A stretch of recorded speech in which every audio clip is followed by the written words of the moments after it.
Tonight, once again, the NYPD under fire as more criticisms comes out after a new video surfaces, this time showing a police officer pushing a pregnant woman to the ground. Police say the woman interfering with an arrest. Where do police draw the line when it comes to responding to interference? We'll also bring our legal panel on the question to weigh in. Could this incident accelerate the Eric Garner case? Our legal panel also will dive into the issue of crime and employment. The NFL has rolled out a new policy to deal with players facing domestic violence charges. The question is, what about other employers? What if a judge is facing charges? What if a police officer? What if a sanitation worker is? Where are the grounds for someone to get fired? Being charged, indicted, or convicted? Plus, a look at the Roosevelts like you've never seen them before. David Wallner, historical advisor, who was an advisor on the film in the new PBS documentary, The Roosevelts, he joins me in studio on the intimate history, that 7-part series that looked at the politicians who inspired so much change in America. Good evening, everyone, and welcome to RFL. I'm Richard French. Thanks so much for joining us. And tonight we begin in New York City. That's where the NYPD is investigating yet another violent altercation.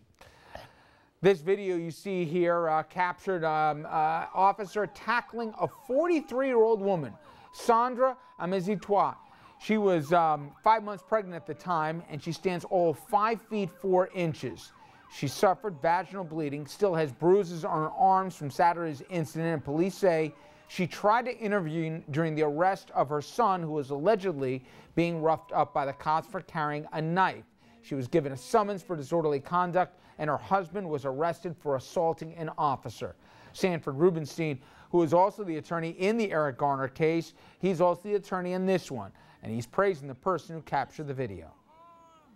By taking this video, which actually is pictures of the truth. I'm afraid what might happen to my baby. Pero le ruego tanto a mi Dios, yo quiero que mi bebé nazca sano. I'm praying that my baby is born healthy. Now, this incident, of course, comes on the heels of a controversy that erupted in Brooklyn just last week. Another video captured police officer kicking a street vendor, and then the officer just walked off. Coincidentally, the officer also from the same precinct from the incident that we just told you about. For many, these instances are just another reminder of questions about police brutality and the Eric Garner case, obviously still fresh in the minds of the people of New York City. I want to bring in Dominic Carter now, political journalist and author. And Dominic, this morning you tipped me off to the story the Daily News had, and this is another headache for Mayor de Blasio and also Commissioner Bratton, isn't it? Well, Richard, it points to a systematic problem. Something is wrong here. Let's start with the premise that most officers in the NYPD go out and do an excellent job every day, and they're never in the news. But there are some where there's a sense of it's playing right into the hands of advocates, critics on the other side. They say, hey, listen, when it comes to communities of color, some in the NYPD don't respect those communities. I mean, to watch the video, I almost could not look at it because the woman looks like she's about 6 or 7 months pregnant. And who would not intervene when or say something when their child is being arrested or, as she claims, roughed up?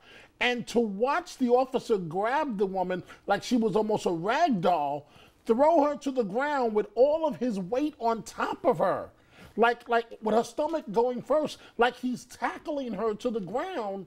I mean, where's the logic? What is going on? Well, we're going to get into that question with the legal panel later on tonight about that line of discretion. You know, you can't interfere with an arrest here. We know that. There's a law for that. But at the same time, does it make a difference if a guy's 300 pounds, 6'5", versus a woman who's 5'4" and 5 months pregnant? We'll get into that as well. But this obviously comes in the heels of the Garner case. This also comes in the heels of this mayor coming in saying the stop and frisk wasn't going to continue under his watch, the whole broken windows philosophy, and the question of what is good policing here and enforcing that broken windows philosophy of treating all quality of life crimes here to try and overall keep things down, and where does it cross the line where the police are seen as enemy in certain neighborhoods, and we're starting to see this fold out now for the third or fourth time, whatever it is, since that tragedy in Staten Island. Excellent question. Start with the fact that communities of color were already upset and livid over stop and frisk, as we've covered here night after night with Judge Sheinlin, Shira Sheinlin, the federal trial that took place. Now you add on top of what is already clearly a very bad relationship between communities of color and the police, and these incidents, Richard, keep happening. It's almost like the officers involved, and it's important that we make that clear, though not all, the ones that are involved in these, where's the discretion? This woman is only about 5'4". Why are you throwing her to the ground like she's a rag doll? Why did the officer walk up, knee this man in the stomach, and then he just walked away? On Broad Daylight and Fifth Avenue with people holding up the cell phone cameras. And this same incident in Brooklyn happened on Fifth Avenue. I want to get some politics with you, but how much of this, Dominic, has to do with people? Everybody got a camera on them. Everybody's got a phone. Everybody's got a smartphone. Everybody's got a camera. How much of this is a new conversation, or really just a conversation that's now mitigated by the fact that there's video evidence, real-time video, so there's no debate as to what happened, two different versions of the same story? A conversation that's mitigated by the fact that now there's video. The allegations have gone on, Richard, as you know, for years and years and years. And years and years and years. But now, and see, this is the problem for some of these rogue, if you will, officers, because almost everything is within a video shot. Somebody just turns on their phone. And so some of these officers, the ones that are doing bad, you know, they've got to understand that, you know, there's an unbiased view to now what's going on. Yep. And that first officer that we showed you that had kicked that street vendor on Fifth Avenue has been suspended from the 73rd precinct here. Same precinct with these guys that were involved in with the pregnant woman. Same precinct as well here, so there's a lot of questions, not just from that precinct house what's going on, but also that Mr. Bratton's going to have to answer for. All right, now I want to get to a couple political polls here, and they tell different stories, but they have the same kind of vibe here.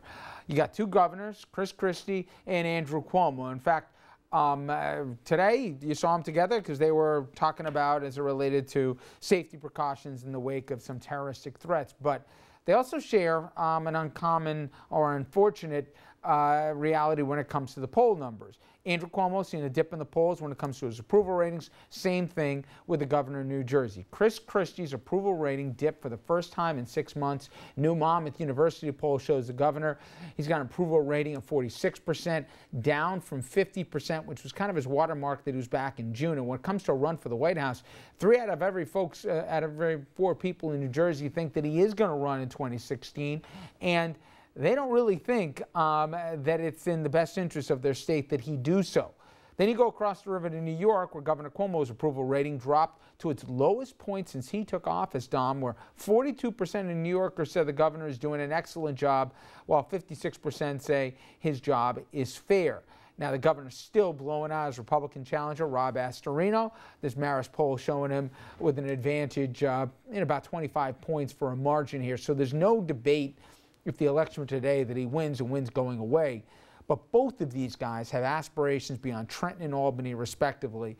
The numbers show that the public's starting to sour on him a little bit. Well, in Governor Cuomo, the good news for Governor Christie, as we all know, he's been reelected. So that's a good sign. For Governor Cuomo, this is not good news. Whenever an incumbent sitting governor or elected official, the threshold is 50%. Whenever your job approval rating, whenever you drop below 50%, that's a major warning sign. So, Mr. Astorino, maybe this is not as far-fetched as I thought. Maybe Astorino has a shot. It's still a long shot, but he's got a shot.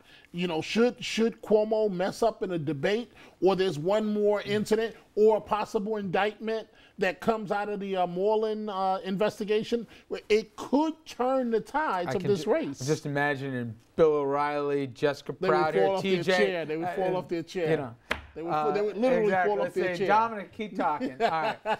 Dominic, thank you very much. Thank you, Richard. All right. Now, when we come back, we will take a look back in time where Americans were praising a president And that president were fighting for all the folks who couldn't fight for themselves. After the break, we're going to take a look here at the Roosevelts and speak with one of the men who helped create or is behind that phenomenal PBS series. That conversation after this.